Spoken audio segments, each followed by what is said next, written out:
Nas is known for his calm demeanor, his laid-back attitude, and his decision to stay out of the drama. For years, fans and critics alike have thought that Nas doesn't really engage in beefs other than the famous clash with Jay-Z. But did you know that behind the scenes, Nas has had some crazy battles with other artists that nearly rocked the hip-hop world, and some even built a platform on it? Jim Jones and these guys. Are you gonna body a crew on this album? Nah. See, the stuff that I do say some things I'm struggling with. I'm trying to uplift the unity. So if I feed into it, we know what that is. You know, when I battled, that was one of the biggest, if not the biggest battle in rap music. So we know it gave them a whole platform to stand on. So they standing on a platform I built. From lyrical warfare to serious personal tensions, Nas has been involved in some shocking feuds you won't believe. Let's talk about the top 7 artists Nas hated the most. Kicking off with number 1, Jay-Z. The beef between Nas and Jay-Z, it's iconic. It's one of those rap feuds that define entire eras. The rivalry started back in 1996 when Nas failed to show up for a recording session for Jay-Z's track, Can I Live? Irv Gotti said the same thing in an interview. We was waiting for Nas to do the second verse. And show up, that's what started it. This incident set the tone for their rivalry, and when Jay-Z released his debut Reasonable Doubt, Nas's voice was sampled without his permission, which added more fuel to the fire.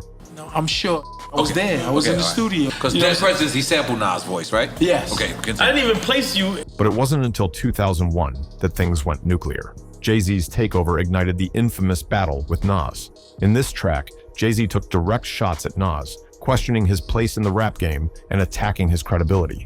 That was the tipping point. Nas didn't take this lying down. He responded with the now legendary Ether, a track that completely dismantled Jay-Z's image, mocking his street credibility and accusing him of selling out.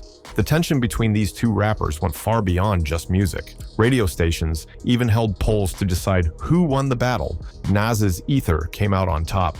Jay-Z eventually had to apologize publicly after his mother intervened, urging him to reconcile. But here's the thing. While the beef simmered down, it cemented their rivalry as one of the most significant in hip-hop history. This wasn't just about lyrics, it was about two icons battling for the title of New York's true king. Next is number 2, Kanye West. Nas's beef with Kanye didn't come from personal jabs or shady rumors. It was all about creative differences. Nas and Kanye initially seemed like a perfect match. Kanye produced tracks for Nas on Life is Good, 2012, and later on Nasir, 2018. But the cracks in their relationship started to show as the sessions went on.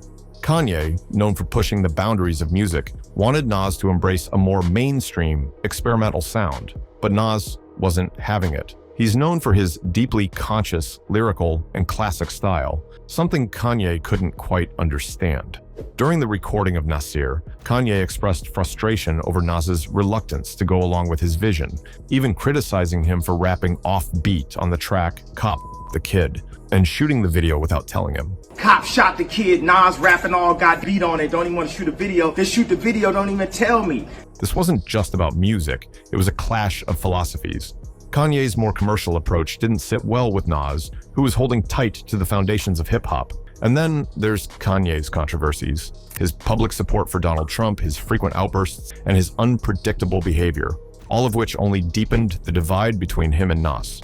While there's no public diss track or major confrontation, the tension was palpable, and this feud showed how two artistic minds, each incredible in their own right, can struggle to coexist when their visions don't align. Next, we have number 3, Jim Jones.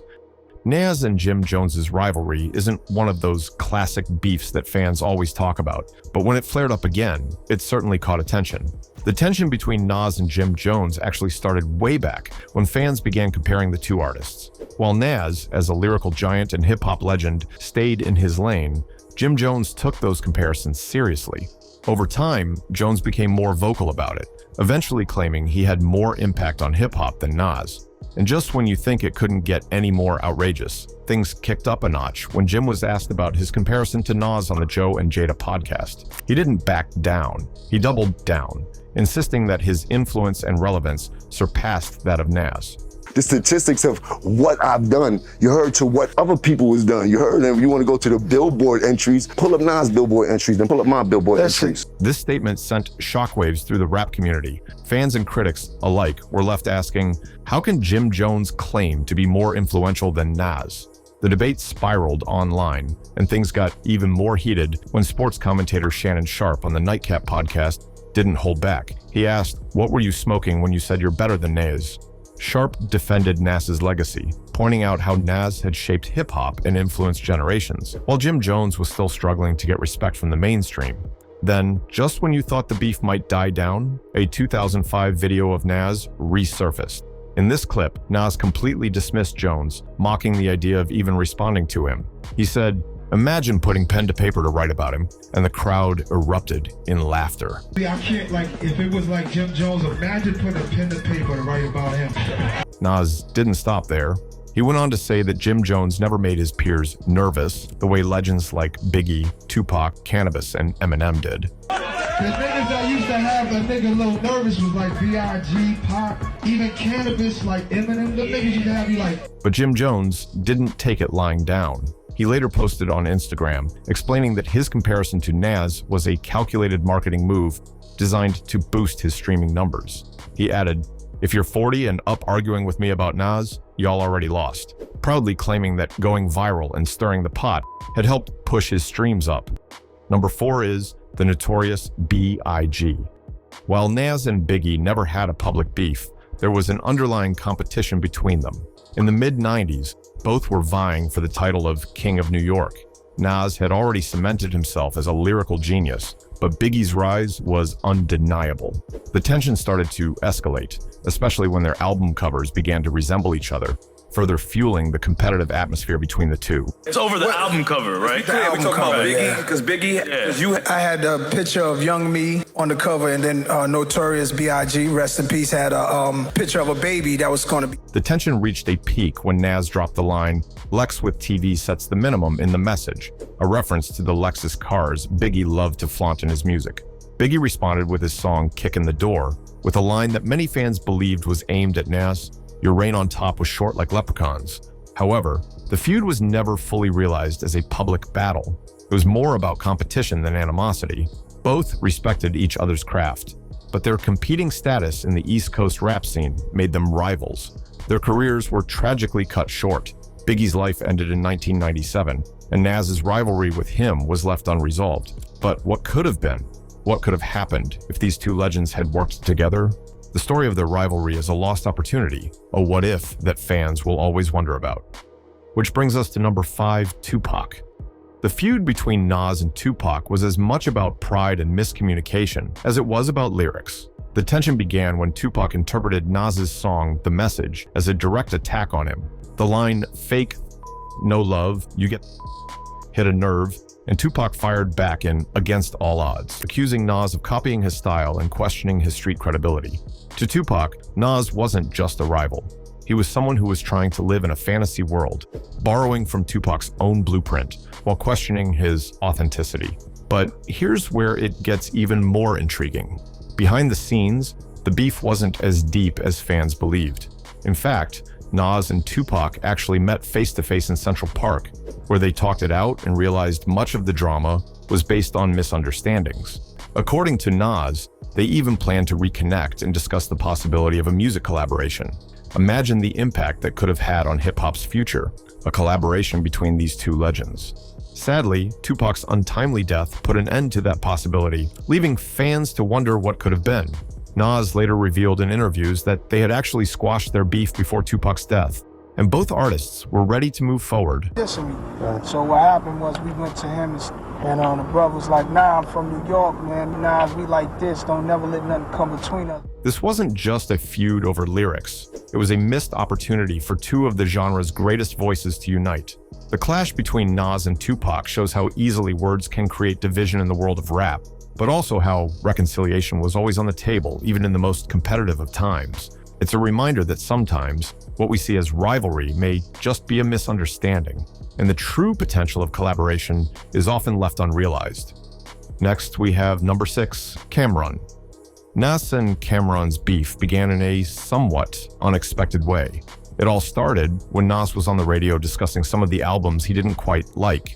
During the conversation, Nas casually mentioned Cameron, and it was clear that he wasn't a fan of his music. The remark caught Cameron off guard. The situation escalated when Cameron, feeling hurt and disrespected, retaliated with his own diss track, Wet Wipes. But then when you say my name, I just get erratic. So I made a song. Dissing him. The track was aimed directly at Nas, whom he felt had crossed the line by disrespecting him publicly. But there was more to it than just music. This beef wasn't solely about lyrics. Cameron had always looked up to Nas, and to hear Nas dismiss his work left him feeling betrayed. Nas's comments felt like a slap in the face to Cameron, and he had to respond, not just as a rapper, but as someone who felt he had been unfairly targeted. In interviews, Cameron admitted that he was hurt by Nas's diss, especially since they had mutual respect for one another in the past. However, despite this, the two never truly patched things up, and the rivalry simmered quietly behind the scenes. Cameron later expressed that he felt Nas had betrayed him, and while the feud never reached a full public explosion, the tension was clear. Finally, we have number 7, 50 Cent. At the peak of 50 Cent's infamy, he was carpet-bombing insults against practically every rapper in the game, and Nas wasn't exempt.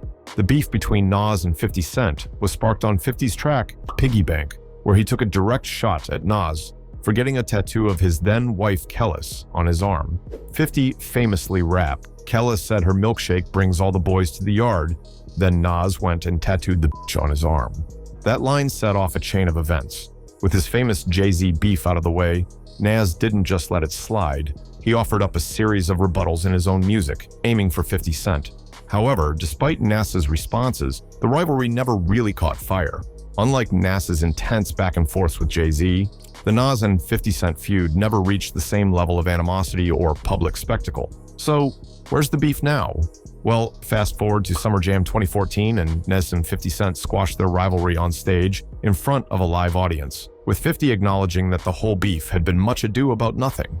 Nas later revealed that, looking back, he regretted getting the tattoo in the first place. So what do you think? Did these beefs define Nas's legacy?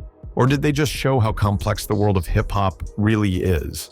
From Jay-Z to Tupac, Nas has tangled with some of the biggest names in the game. And in each case, it wasn't just about music. It was about respect, loyalty, and the future of hip-hop.